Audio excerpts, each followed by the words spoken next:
Manasırı. Assalamu alaikum. Урматтуу Талас облусунун биринчи элдик курултайынын делегаттары, урматтуу жергиликтүү делегаттар, чакырылган коноктор. Биринчиден мен ушу Кара Бура районунун делегаттарына, ошонун ичинде Анарбек аке менен Иманбек акеге ыраазычылык билдирем ушундай бир жыйынды уюштуруп, баарыбыздын башыбызды кошотканына. Анан мен бүгүн bir ачуу чындыкты анан кээ бир адамга бир катуураак айтып койсом алдын ала кечирим сурайм. Бул мен айта турган сөзүм. Бул деген ал адамды жек көргөндөн эмес. Бул деген ошо курултайдын келечеги үчүн иш болбой жатканынан. Ошо курултайды мына канча жылдап жүрөбүз. Бүгүн моминтип эки колу жиликтелип жанагындай бир күндүк курултай мыйзам кабыл алынатын астында тургандыктан ушул нерселерди айтыш керек болуп атат. Чындыгында өзүңүздөр көп болдуңуздар, биз баарыбыз үмүттөнгөнбүз. Ошол жок дегенде президент ушуну артка кайрып, каршы пикирин билдирет болуш керек деп тилекке каршы президент ушул мыйзамга кол коеру дагы анык болуп калды. Баарыбызда бул жөнүндө маалыматыбыз бар. Эми ушундай мыйзамдын болушуна алып келишине эмне себеп болду дегенден кийин мен өзүм мындай өзүмө да суроо бердим да биз баарыбыз ушул нерсеге күнөөлүүбүз деп ойлойм. Бир гана жогорку кеңеште эмес, башка эмес, биз өзүбүз көп күнөө кетти да. Эмнеден десек, биз ошол курултайга барып келгенден кийин эч нерсе иш аракет кылган жокпуз. Мыйзамдар чыкты, мыйзамдарды талкуулаган жокпуз, жыйындарды өткүзгөн жокпуз, сунуш пикирлерибизди берген жокпуз. А эгерде мен мындай юристтер бар болуш керек арабызда. Жана жерде баш мыйзамда жазылып турат. Элдик курултай мыйзам сунуштанга болот деп турабы? А биз элдик курултайбыз да. Президент бизди таанып, ошол жерге барып чакырды 1074-тө. А 1074 адам неге ошол бир жыл ичинде бир да мыйзам сунуштаган жокпуз? Мейли курултай мыйзам сунуштабай эле койлу. Аны президент аппараты сунуштаптыр. А биз неге башка мыйзамдарды сунуштаган жокпуз? Биз эмне менен алек болдук? Эртеңки күнү биринчи элдик курултайдын делегаттары эмне иш кылды десе биз эмнени айтабыз? Мен ушул нерселерге жооп таппайм да.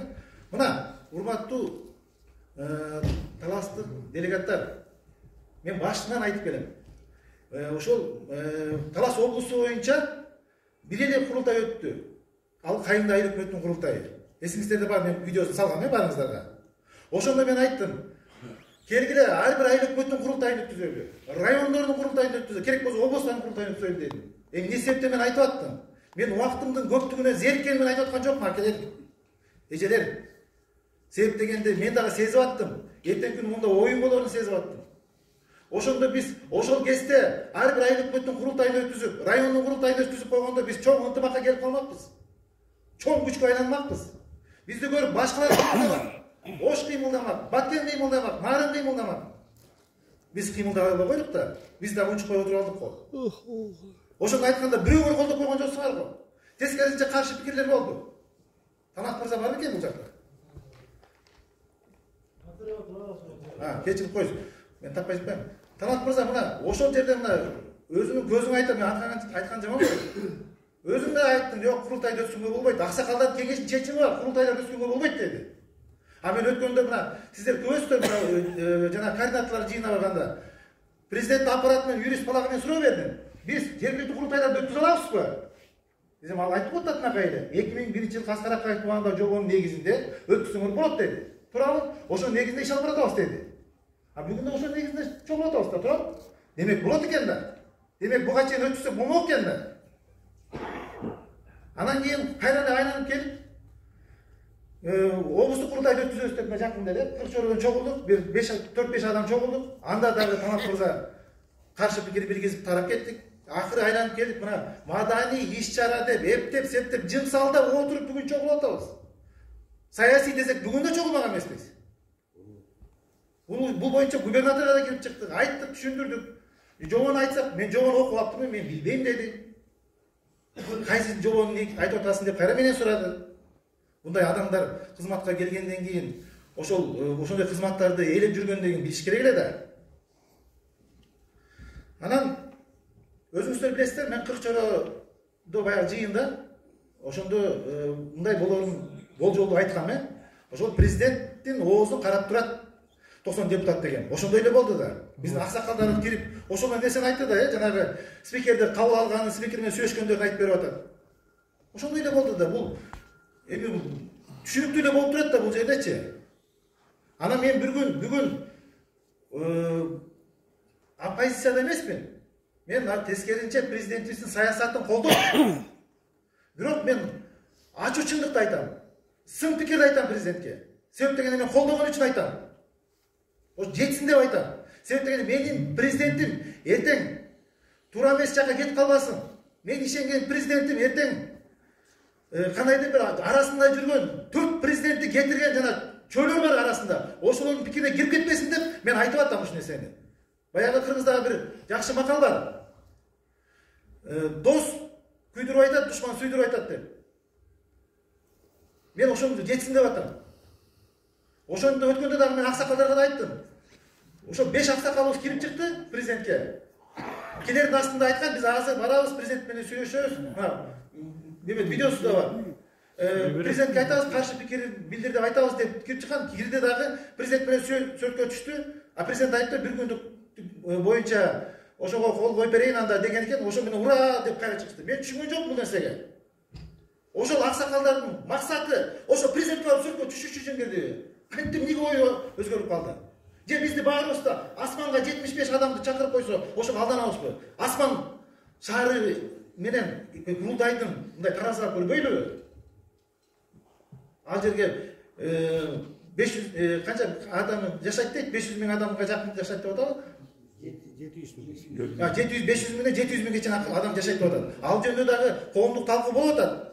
Ошол жерде көңүл туугандар жазып атат ар кандай пикирлерди. Аны да окуш керек. Ура деп эле кол чапкандагы да болбойт. Эртең күн айтат. Мына Курултай делегаттары барбадыңар беле ошол жерде, силер кол чап турбадыңар беле дейт. Ал десе да бар, аны да ойнош керек. Буга чейин талкуу болгон. Ошол жерде китайский патрон болот экен, японский патрон болот экен деп турабы? Болду эле болгон ушундай нерсе.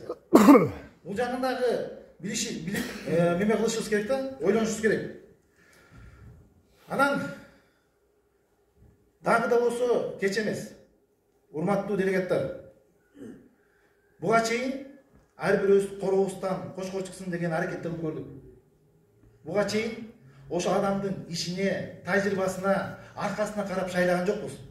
Бүгүн дагы биздин деги эле шайлоо системасы ошондой да. Биз шайлаганды билбейбиз чынында кыргыз эли. Биз ошол өзүбүздү тааныган адамдарыбыз болсо экен, ошо тааныган адамдарыбыз келсе экен деп эле. Ошондой да биздин оюбузчу. Андай эмес да. Ошон үчүн биз аксап келебиз да, урматтуу делегаттар. Дагы да болсо кеч эмес. Жакын арада мыйзамдан кийин дагы жоо иштелип чыгат деп мына ошол президенттин советниги айткан. Турабы? Үсүп аке. Ошол жоо эми кандай иштелип чыгат? Ошол жоого жана жергиликтүү курултайларды киргизебиз деген. Ал кандай кирет? Дагы күрөш бар алдыда. Эми ошол күрөштө биздин аксакалдар кеңеши ошол менен күрөшө алабы? Күрөшө алабы? Оюну айта алабы? Айта албай жатпайбы? Эсиңиздерде болсо мен жаңы жылда мен видеосун салгам. Ошол жерде бири-бирине калпак кийгизип, чапан жаап аксакалдар кеңеши. Ошол жерде кол жабышып биз жеңдик деп атканда мен айткам, силер жеңген жоксуңар. Неге макт неметип алдын ала майрамдап атасыңар? Биз эл ойлогон, эл эңсеген мыйзам күчүнө киргенде гана жеңебиз. Азыр эртең майрамдап атасыңар, ошондо мени жаман көрүштү. Ошондо мени эч ким колдобой коюшкан. А эми ошол нерсе болду да, туура айтамбы? Ошол анан менин сунушум бүгүн түшүнүксүз болуп калды да, регламенттиңер же күн тартибичи. 4 адам доклад кылат дедиңер, баяндама. Анан кийин эле аягында жанагы билек немелер, сый немелер болот, ошо менен болот. Биз деген жыйналганда, жыйын эмне себептен болот? Жыйын деген бир пикирге келиш үчүн болот да. Биз ошондо жыйналгандан кийин баарыбыз сүйлөп, бир пикирге келип, бир чечим кабыл алып, ошону бир жака сунушташыбыз керекпи? Ал үчүн катчы керек го дейм. Каттап туруш керек. Ушундай бир нерселер керек эле да. А мүмкүн телефонго жазып аткан чыгасыздар. Анан менин сунушум. Биздин аксакалыбыз бар. Мен ал аксакалды тааныбайм. бүгүнкү губернаторубуздун агасы экен, Абдыкадыр аке. Мен деле кошумат кылсам болот. Мен деле бир нерсени бүтүрөйүн деп жакшы сүйлөп, Абдыкадыр аке бул арабызда жок болсо да иштеп атат көпүлдөп жакта. Кыйратып атат деп, эртең Абдыкадыр акеге барып, баласы Эрболго барып, кичине кызмат сурасам болот. Мен дагы билимим бар. Бир эки дипломдун ээсимин. Бирок менин ага өзүнүн намысын жол бербейт. Себеп деген Абдыкадыр аке ушул биздин группага бир ой пикирин айтып койду, айтып чыгана бирөөгө. Айтты, балдар мындай кылалы деп. Ошол жерде колу буту жетип турат. Баласы күнүгө президент менен жолугушуп турат. Бир нерсе чечсе болот беле? Айтыңыздарчы.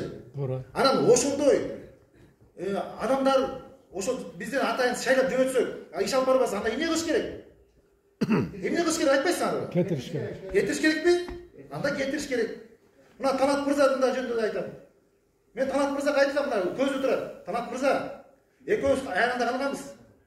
Ошондо экөөбүз чын айтканда баягы эркекче сүйлөштүк. Талант мырза айтты, мага ишеним бер, мен бара берейин. Иш алып баралы деди. Мен макул дедим, Талант мырза. Макул дедим. Ана ошондо Талант мырзага айттым, Талант мырза, эртең күнү Таласта иш калып калбасын. Жок дегенде могу элге айтып кой. Талас областын орун басары замирди аядап коюн, ушу ал иш алып бара берсин деп айтып кой дедим. Мен канча жолу айттым, мына бекип турат. Катканга койду да, жок дегенде ошондой силерге салып туруп, мен ордуна Талас облусу боюнча иш алып бара берсинчи деп койсо, мен аны бияктырып кылат элем ишти. Мен райондук деңгээлден чыга албай койдум да, 10 делегатыбыз бар. 10 делегатыбыздын да арасында бир-экине жашыл, калган баары аксакалдар. Ушундай болду да. Кечирип коюңуздар, мен баягы эмоцияга алдырып алгам. Бирок мен күйүп атам. Мен 10 жыл ушу жаштыгымда ушу нерсеге айнадым. Мен азыр 44-төмүн. Мен 30 жашымдан баштап ушу жүрдүм да. Мен onu кошайликтерди тияка бияка чуркатып койчу экен, бизди көрсөтчү. Баары тиги жумгалы бар элди үгүттөп кел, газетте таратып кел депчи. А мен убактым бар, сонун убактым бар, ошентип жүрүп турдум да, талааларды кыдырыпчы. А эми ошол 10 жыл убактым бүгүн келип туруп монтип крест коюп атпайбы акелер? Ошол 10 жыл убактым бүгүн бир күндүк болуп атпайбы? Бир күндүк курултайм мен. Убакыт өтүп кетти го я. Жарым саат сүйлөйсүң. Жок, туура эмес сүйлөп атсам айткыла анда. Туура эмес сүйлөп атам депчи. Жок, ал кыскартпайсың. Тура айтам. Кечирип коюңуздар, сөзүмдүн акырын айтам. Ой, не озу. Сөзүмдүн акырын айтам, кечирип коюңуздар. Мен да кечирим сурайм. Сөзүм акырында. Мына бүгүн Нарын областында жыйын болуп атат. Биздикине эле. Ал жакта дагы ушу аксакалдар кеңеши боюнча маселе болуп, ошол жөнүндө талкуулап турат. Көп маселесин чечип коюп тур. Ал жөнүндө баарыңыздарда маалыматыңыздар бар болуш керек, Мына группада барсыңар жана коргоо комитетинде. Бүгүн биз дагы эки сунуштаган адамыбызды же чакыртып алабызбы, же колдоп беребизби? Ушул боюнча маселени карап чечишибиз керек. Рахмат, көңүл бурганыңыздарга.